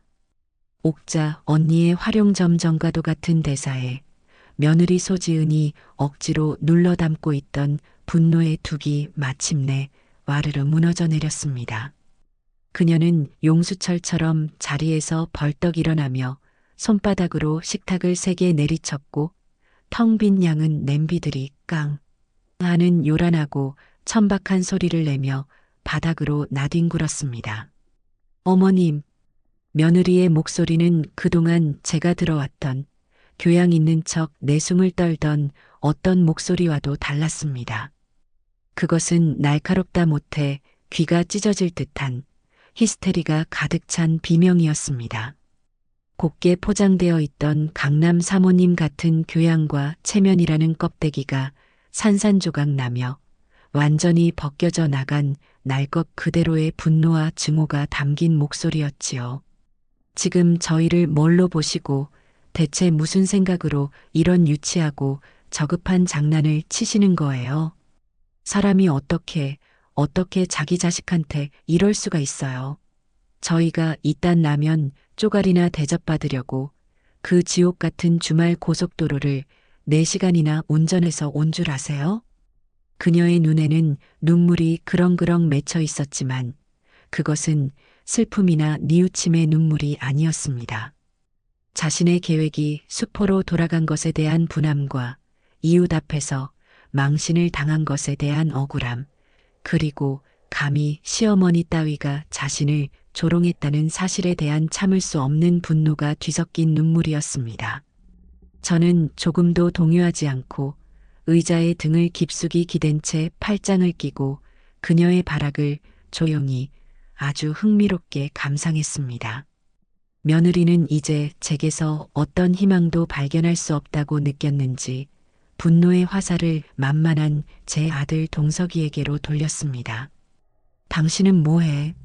돌부처처럼 거기 서서 구경만 할 거야? 당신 어머니가 당신 아내한테 이렇게까지 모욕을 주는데 가만히 보고만 있을 거냐고. 이게 정상적인 상황이라고 생각해? 역시 당신도 당신 어머니랑 똑같은 사람이야. 아들은 아내의 날선 고함과 제 차가운 시선 사이에서 옴짝달싹 못하며 마치 죄인처럼 고개를 푹 숙인 채 어쩔 줄 몰라 했습니다. 며느리는 이성을 완전히 잃은 듯 그동안 제 앞에서는 단 한 번도 드러낸 적 없었던 마음속 깊은 곳에 숨겨왔던 천박한 본심을 거침없이 토해내기 시작했습니다. 돈 준다고 사람 불러다 놓고 이게 무슨 짓이세요? 네, 5천만 원. 어머님 평생 모아도 다시는 못 만져볼 그 큰 돈 주신다면서요.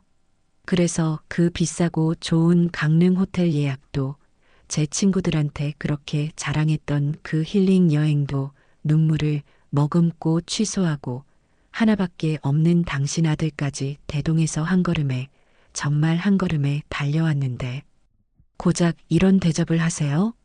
차라리 처음부터 주지 말든가. 사람 기대하게 만들어서 이렇게 비참하게 만들지 말고.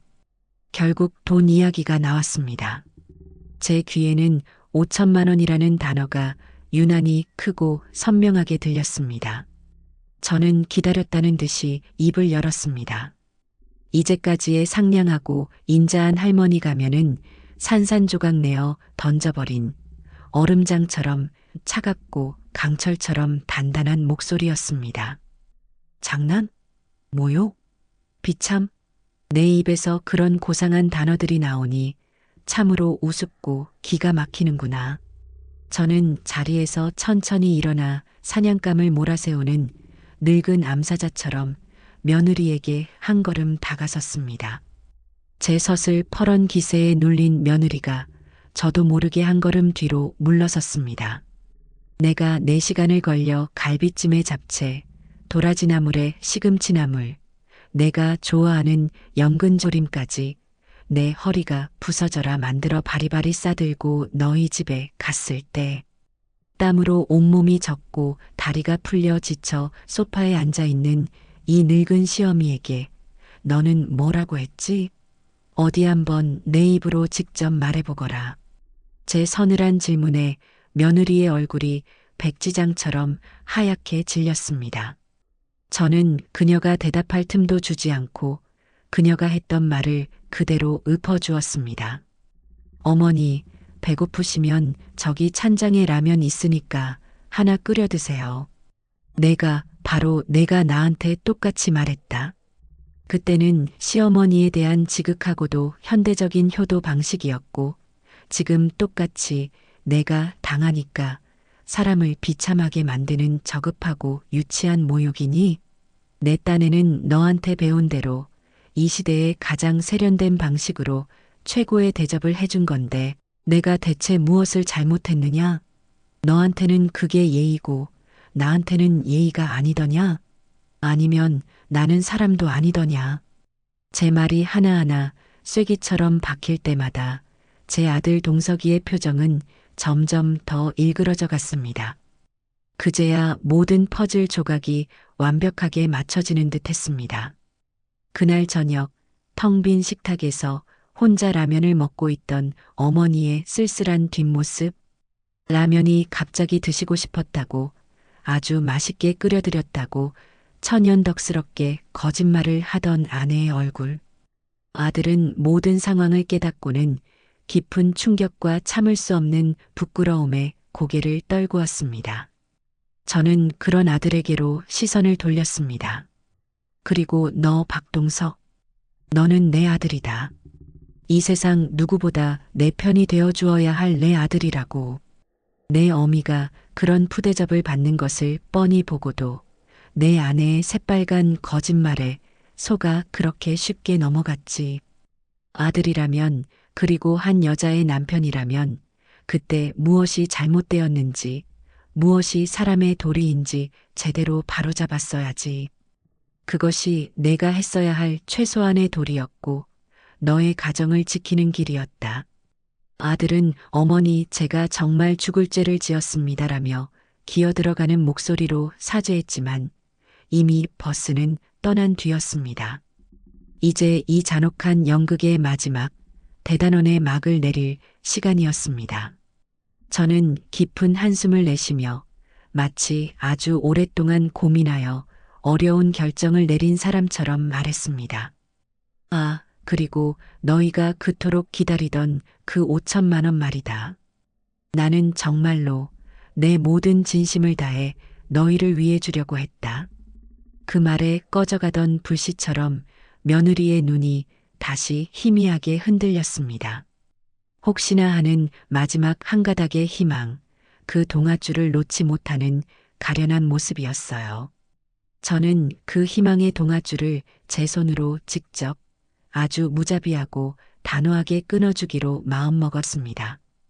그런데 오늘 보니 너희는 내 돈을 받을 자격이 추호도 없구나.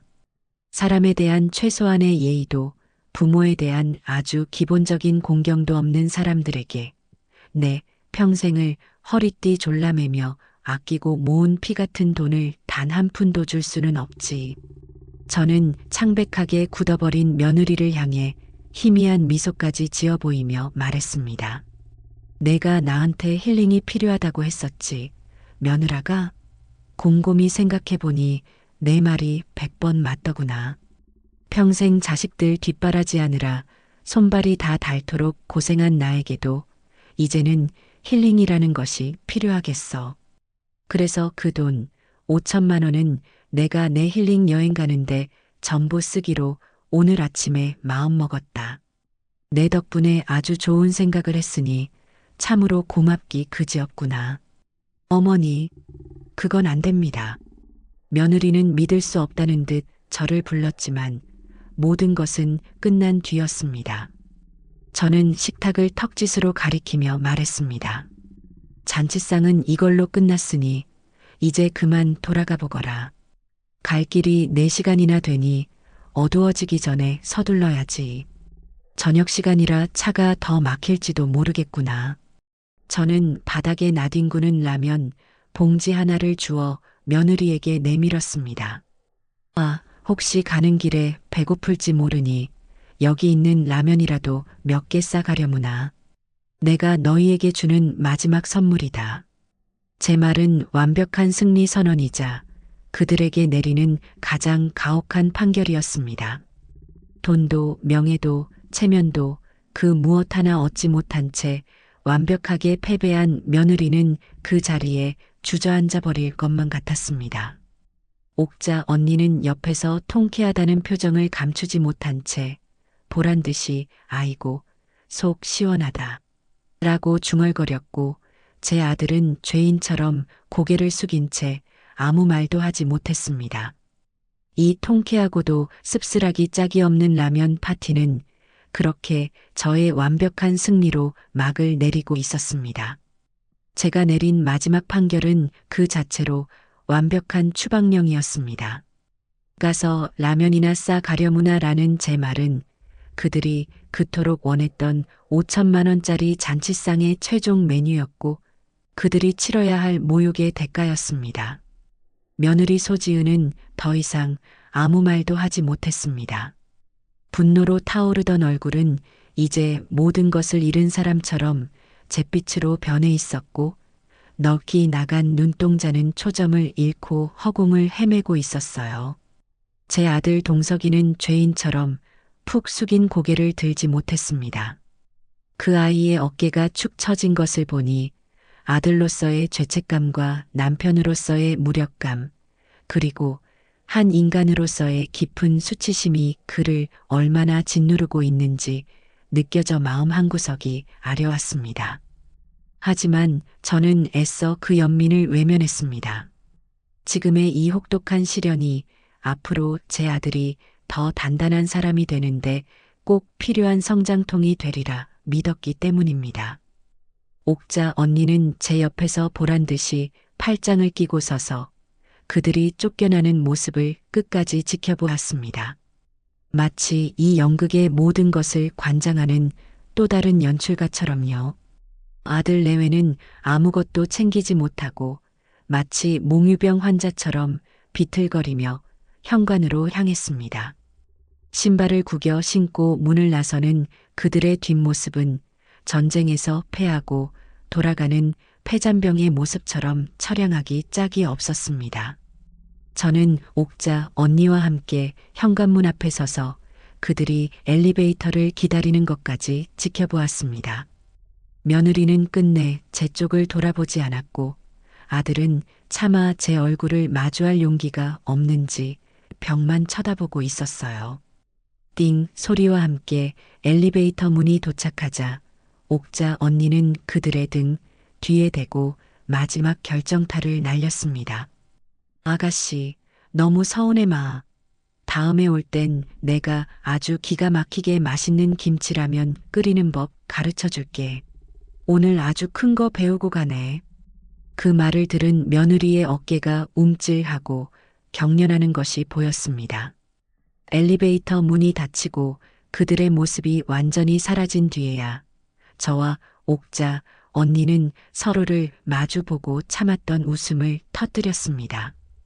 아이고 성순아, 내 덕에 내 10년 묵은 체증이 다 내려가는 것 같다. 속이 다 후련하네. 언니는 제 등을 두드리며 연신 통쾌해했습니다. 하지만 제 마음 한편은 웃음 뒤에 찾아오는 씁쓸함으로 무겁게 가라앉고 있었습니다. 그 시각 지옥 같은 침묵이 흐르는 차 안의 풍경은 제가 상상했던 것과 크게 다르지 않았을 겁니다. 집으로 돌아가는 4시간의 여정은 그들에게는 아마 40년처럼 길고 고통스러운 시간이었을 거예요. 처음 한 시간 동안은 차 안에 그 어떤 소리도 없었겠지요. 라디오도 음악도 없이 오직 타이어가 아스팔트를 스치는 소리와 내비게이션의 기계적인 목소리만이 그들의 동행이었을 겁니다. 동석이는 죄인처럼 운전대만 붙잡고 있었을 테고 며느리는 창밖만 바라보며 이를 악물고 분노를 사귀고 있었을 테지요. 그 차 안의 공기는 아마 칼로 베어낼 수 있을 만큼 무겁고 유독가스보다 더 지독했을 겁니다. 그리고 그 침묵을 깬 것은 역시나 며느리였을 겁니다. 하지만 그 입에서 나온 것은 반성이나 사과가 아니었겠지요. 모든 책임을 제 아들에게 돌리는 비난과 원망이 가득한 독설이었을 겁니다. 다 당신 때문이야. 당신이 무능해서, 당신이 우유부단해서, 당신 어머니 하나 제대로 휘어잡지 못해서 오늘 우리가 이 꼴을 당한 거다고. 당신만 똑바로 했어도 이런 일은 없었어. 그깟 늙은이 하나. 컨트롤 못해서 5천만 원을 날려? 당신 같은 남자랑 사는 내 인생이 불쌍하다, 정말. 아마 이런 식의 상대를 핥히고 상처내는 말들을 쏟아냈겠지요. 하지만 이번에는 제 아들 동석이도 예전처럼 가만히 듣고만 있지는 않았을 겁니다. 오늘 겪은 충격과 수치심은 그동안 아내의 기에 눌려있던 그의 마음에 작은 불씨를 지폈을 테니까요. 내 탓? 지금 이 상황이 내 탓이라고? 우리 어머니가 아니라 바로 너 때문이잖아. 너 우리 어머니한테 대체 무슨 짓을 한 거야? 감히 어떻게 내 시간을 달려온 어른한테 라면을 끓여 먹으라는 말을 할 수가 있어. 내 입에서 어떻게 그런 말이 나와? 내가 사람이냐? 아마 제 아들은 평생 처음으로 아내에게 그렇게 소리를 질렀을 겁니다. 그리고 그들의 싸움은 걷잡을 수 없이 커졌겠지요. 그동안 골마 터지기 직전이었던 모든 문제들이 한꺼번에 터져 나왔을 겁니다. 돈 문제, 양가 부모님 문제, 서로에 대한 존중 문제까지. 그들의 화려한 아파트와 값비싼 차, 명품 옷으로도 감출 수 없었던 그들 관계의 민낯이 그 좁은 차 안에서 처참하게 드러났을 겁니다. 그렇게 서로에게 깊은 상처를 남긴 채 그들은 자신들의 성과 같았던 집으로 돌아갔을 테고 그 집은 더 이상 안식처가 아닌 차갑고 텅 빈 상자처럼 느껴졌을 거예요. 그렇게 며칠의 시간이 흘렀습니다. 저는 옥자 언니와 매일 통화하며 그날의 승리를 곱씹었고 정말로 힐링 여행을 떠나기 위해 인터넷으로 크루즈 여행 상품을 알아보기 시작했습니다. 지중해 7박 8일 크루즈. 화면에 떠 있는 화려한 사진들을 보니 정말로 그 5천만 원을 나를 위해 써도 좋겠다는 생각이 들었어요. 아들 내외에게는 아무런 연락도 하지 않았고 먼저 연락이 오기를 기다리지도 않았습니다. 공은 이제 그들에게 넘어갔으니까요. 사건이 있고 나흘째 되던 날 저녁 모르는 번호로 전화가 걸려왔습니다. 받을까 말까 망설이다 받았는데 수화기 너머에서는 아무 소리도 들리지 않았어요. 여보세요? 하고 몇 번을 묻자 마침내 아주 작은 흐느끼는 소리가 들려왔습니다. 제 아들 동석이었습니다.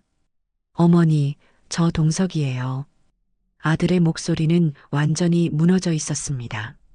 그는 말을 잇지 못하고 한참을 울기만 했습니다. 어린아이가 서럽게 울부짖는 것 같은 그 소리에 제 마음도 찢어지는 듯 아팠습니다. 하지만 저는 아무 말 없이 아들이 울음을 그칠 때까지 기다려 주었습니다. 한참이 지나서야 아들은 겨우 갈라진 목소리로 입을 열었습니다. 어머니, 제가 다 잘못했어요. 정말 죄송합니다. 어머니, 제가 불효자식입니다. 아들은 모든 것을 고백했습니다. 그동안 며느리가 저를 은근히 무시하고 하대했던 것들을 사실은 알고 있었지만 아내와의 관계가 틀어지는 것이 두려워 애써 외면하고 방관했다는 것을요. 그리고 그날 집에 돌아와서 태어나서 가장 크게 아내와 싸웠다는 이야기도 했습니다. 며느리는 아직도 자기가 뭘 잘못했는지 모른 채 5천만 원을 날려버린 저와 제 아들을 원망하며 며칠째 말 한마디 하지 않고 있다는 것이었습니다. 아들의 고해성사는 길고도 처절했습니다. 모든 말을 마친 아들은 다시 흐느끼며 제게 용서를 구했습니다. 저는 잠시 눈을 감고 깊은 한숨을 내쉬었습니다. 그리고는 마음을 다잡고 단호하지만 어머니로서의 연민이 담긴 목소리로 말했습니다. 울지 마라, 아들아. 사내는 그렇게 함부로 눈물을 보이는 게 아니다. 제 말에 아들이 울음을 그치려 애쓰는 것이 느껴졌습니다. 저는 차분하게 말을 이었습니다. 내가 흘리는 그 눈물은 지금 이 순간의 내 감정일 뿐 아무것도 바꾸거나 해결하지 못한다. 사과는 말로 하는 것이 아니고 눈물로 하는 것은 더더욱 아니다. 내가 정말로 잘못했다고 뼈저리게 느낀다면 이제부터는 행동으로 보여라. 저는 아들에게 제가 원하는 것이 무엇인지 분명하게 알려주었습니다. 내 아내가 무엇을 잘못했는지, 왜 우리 모두가 이 지경까지 오게 되었는지 스스로 깨닫고 진심으로 내게 무릎 꿇고 사과하게 만들어다. 내가 설득하라는 말이 아니다. 그녀 스스로가 깨닫게 하라는 말이다. 그리고 너는 내 자신에게 물어라. 내가 앞으로 어떤 남편이 되어야 하고 어떤 아들이 되어야 할지를.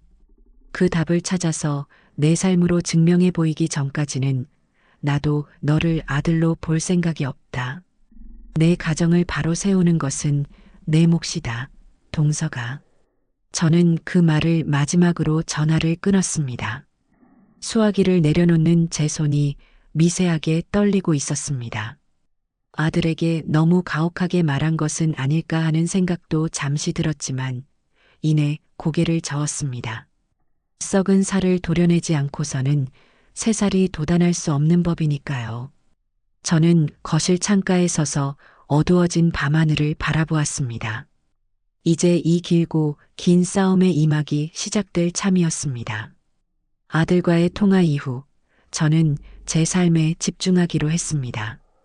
마치 아무 일도 없었다는 듯이, 아니, 오히려 해방감과 새로운 활기로 가득 찬 사람처럼요. 저는 더 이상 아들 내외의 연락을 기다리거나 그들의 변화를 기대하며 시간을 낭비하지 않았습니다. 대신 제 말에 책임을 지기 위해 정말로 힐링 여행을 실행에 옮겼습니다. 옥자 언니와 함께 떠나는 4박 5일간의 제주도 특급 호텔 여행. 지중해 크루즈는 아니었지만 제 인생에서는 그 어떤 여행보다 호화롭고 사치스러운 여행이었습니다. 저는 제 평생 모은 돈의 일부를 오직 저 자신을 위해 쓰기로 결심한 것이지요. 제주도에 도착한 첫날부터 저는 제 아들과 며느리가 보란 듯이 제 SNS 계정에 사진을 올리기 시작했습니다. 옥자 언니와 저는 마치 20살 처녀들처럼 행동했어요.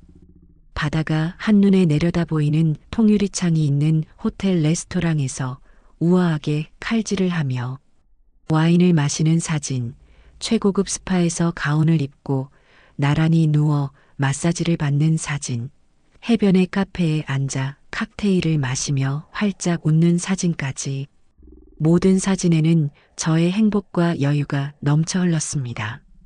그리고 저는 사진마다 아주 정성스럽게 해시태그를 달았어요. 해시태그 내 인생 최고의 힐링, 해시태그 역시도 니 최고네, 해시태그 아들보다 친구가 낫다, 해시태그 며느리 덕분에 호강, 해시태그 5천만 원짜리 라면 먹으려다, 해시태그 제주도 VVIP 입성. 이것은 그저 즐거움을 과시하는 행위가 아니었습니다. 이것은 완벽하게 계산된 현대적인 방식의 심리전이었어요. 저는 아들 내외가, 특히 며느리가 제 SNS를 샅샅이 염탐하고 있다는 것을 알고 있었습니다. 제가 올리는 사진 한 장, 한 장이, 제가 쓰는 문구 하나가 그들에게는 비수처럼 날아가 가슴에 박힐 것이라는 것도요. 너희가 걷어찬 돈으로 나는 이렇게 행복하게 잘 살고 있다. 나는 너희 없이도 아무렇지도 않다. 오히려 더 행복하다. 라는 메시지를 저는 아주 세련되고 효과적인 방식으로 전달하고 있었던 겁니다.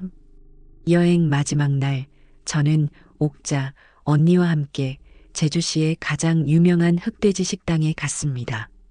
지글지글 익어가는 두툼한 고기를 보며 며느리에게 대접하려 했던 갈비찜이 떠올랐습니다. 하지만 이제는 아무런 미련도 아쉬움도 없었습니다.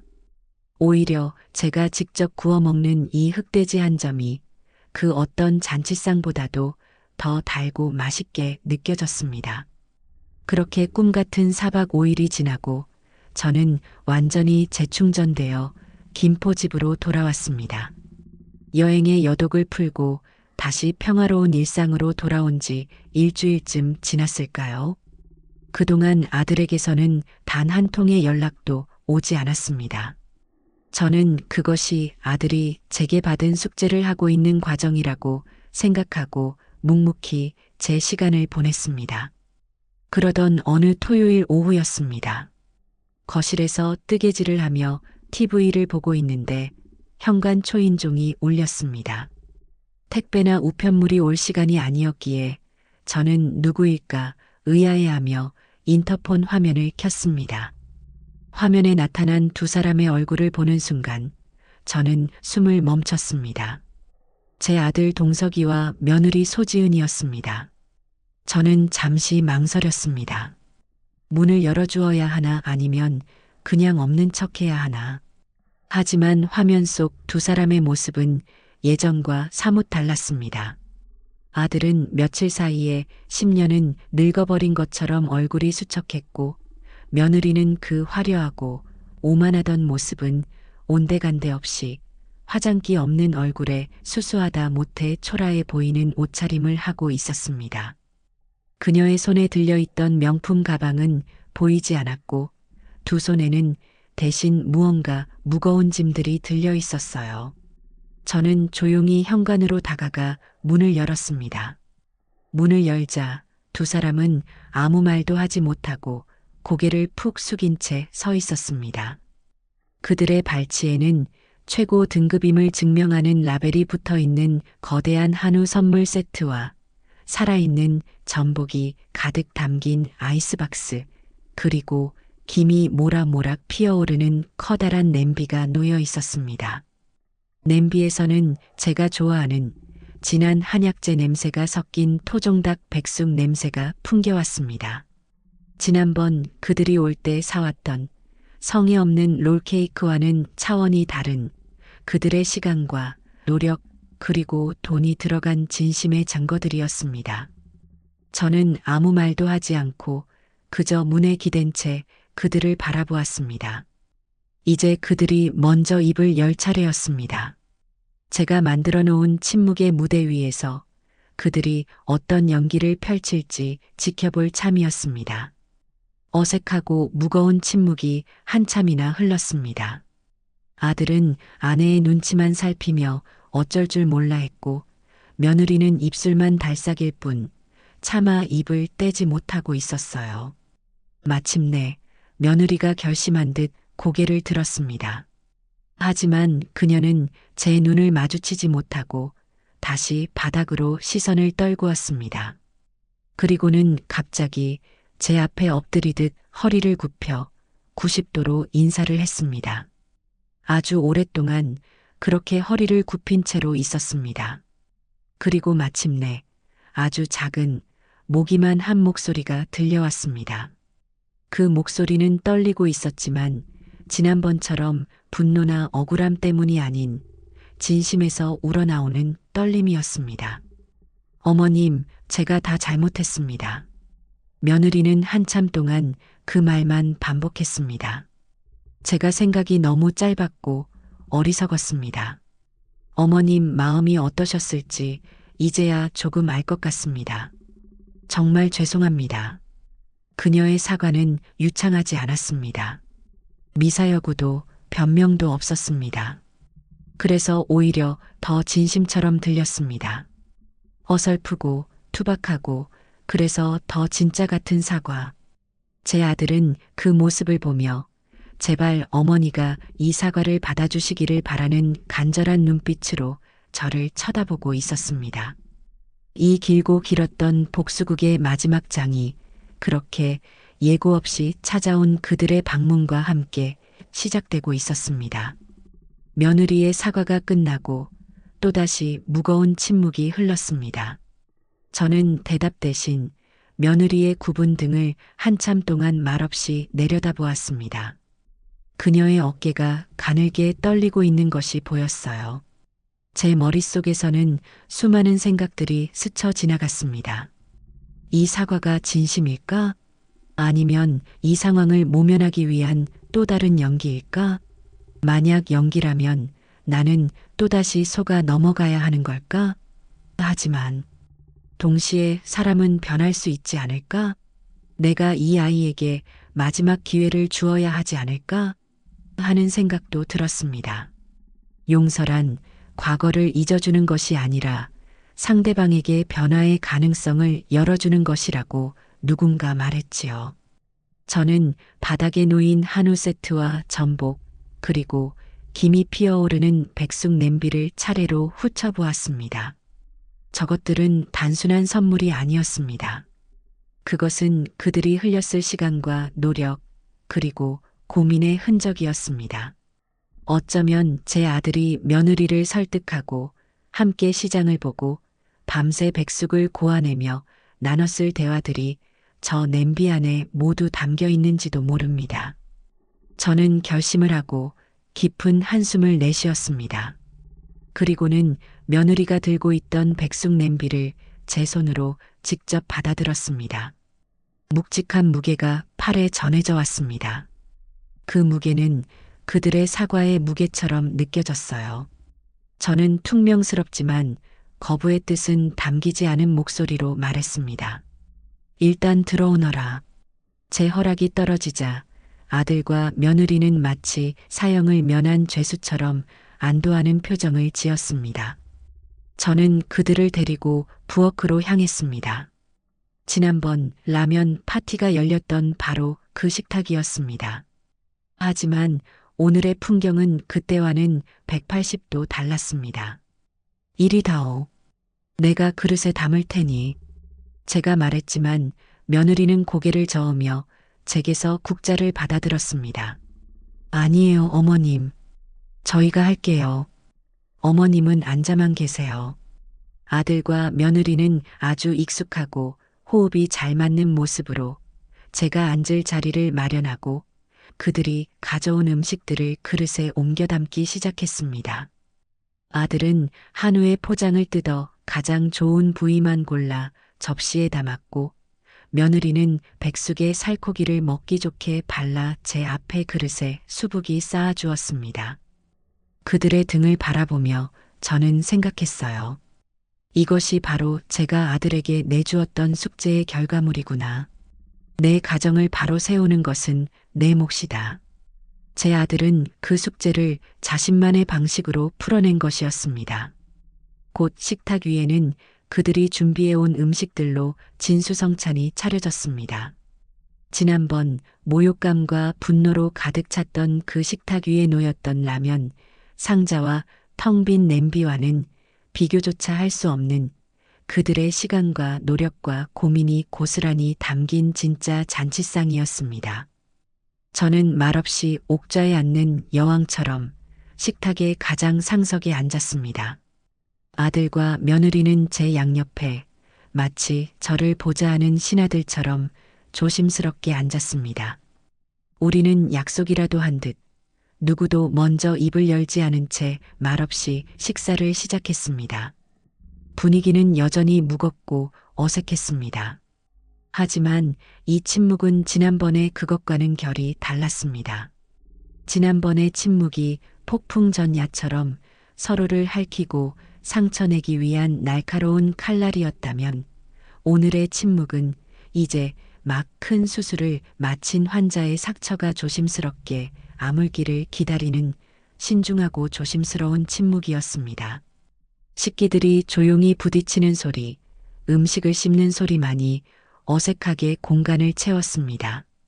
저는 며느리가 제 그릇에 제일 먼저 올려준 큼지막한 닭다리 살을 젓가락으로 집어 입에 넣었습니다. 아주 오랫동안 정성을 다해 푹 고아낸 듯 닭고기 살은 씹을 필요도 없이 혀 위에서 부드럽게 녹아내렸습니다. 입안 가득 진한 국물의 향과 함께 인삼과 대추의 향긋한 내음이 퍼졌습니다. 맛있었습니다. 단순히 맛있는 것을 넘어 그 안에는 분명한 정성이 담겨 있었습니다. 평생 부엌일이라고는 손에 물 한 방울 묻히기 싫어했을 며느리가 이 한 그릇에 백숙을 끓이기 위해 얼마나 많은 시간을 들이고 얼마나 많은 고민을 했을지가 눈에 선하게 그려졌습니다. 저는 말없이 고개를 두어 번 끄덕여 주었습니다. 제 표정 하나하나에 온 신경을 집중하고 있던 아들과 며느리는 저의 그 작은 움직임에 그제야 안도의 한숨을 내쉬며 긴장을 조금 푸는 듯 했습니다. 그때부터 그들의 필사적인 노력이 시작되었습니다. 식사를 하는 내내 아들은 제 밥그릇이 비기 무섭게 새 밥을 퍼주었고 가장 비싸 보이는 한우의 살치살 부위만을 골라 제 앞에 불판 위에 정성껏 구워 올렸습니다. 며느리는 살아있는 전복을 숟가락으로 능숙하게 떼어내 버터에 구운 뒤 제 그릇에 올려주며 어머님, 뜨거우니 조심해서 드세요 라고 나지막이 말했습니다. 제 물잔이 비는 일은 결코 없었으며 제가 특정 반찬에 한 번이라도 더 젓가락을 가져가면 말없이 그 반찬 그릇을 제 쪽으로 더 가까이 밀어주었습니다. 그들의 모든 행동 하나하나에는 과거의 잘못을 어떻게든 만회하려는 절박함과 함께 이제는 진심에서 우러나오는 존중과 조심스러움이 깊이 배어 있었습니다. 어색하고 길었던 식사를 거의 마쳐갈 때쯤 저는 이 무거운 침묵의 장막을 걷어내야겠다고 생각했습니다. 이대로 돌아가게 한다면 우리의 관계는 영원히 이 어색한 침묵 속에 갇혀버릴지도 모를 일이었으니까요. 저는 숟가락을 조용히 내려놓았습니다. 탁 하는 작은 소리에 아들과 며느리의 어깨가 움찔하며 저를 쳐다보았습니다. 저는 그들의 눈을 차례로 그리고 아주 오랫동안 들여다보았습니다. 그리고는 제가 할 수 있는 가장 평온한 목소리로 지난 일에 대한 질책이나 원망이 아닌 아주 평범하고 일상적인 질문을 던졌습니다. 민준이는 잘 있느냐? 할머니 보고 싶다는 말은 안 하고? 그 질문은 얼어붙었던 우리 관계의 강물에 던져진 작은 조약돌과도 같았습니다. 그것은 나는 너희와의 관계를 완전히 끊어낼 생각은 없다. 너희가 진심이라면 다시 시작해볼 의향이 있다는 저의 신호이자 마지막 잡이었습니다. 제 질문이 끝나기가 무섭게 아들과 며느리의 얼굴이 환하게 정말이지 칠흑 같은 어둠 속에서 한 줄기 빛을 발견한 사람들처럼 환하게 펴졌습니다. 아들의 목소리는 거의 울먹이는 것처럼 들떴습니다. 네, 어머니. 그럼요.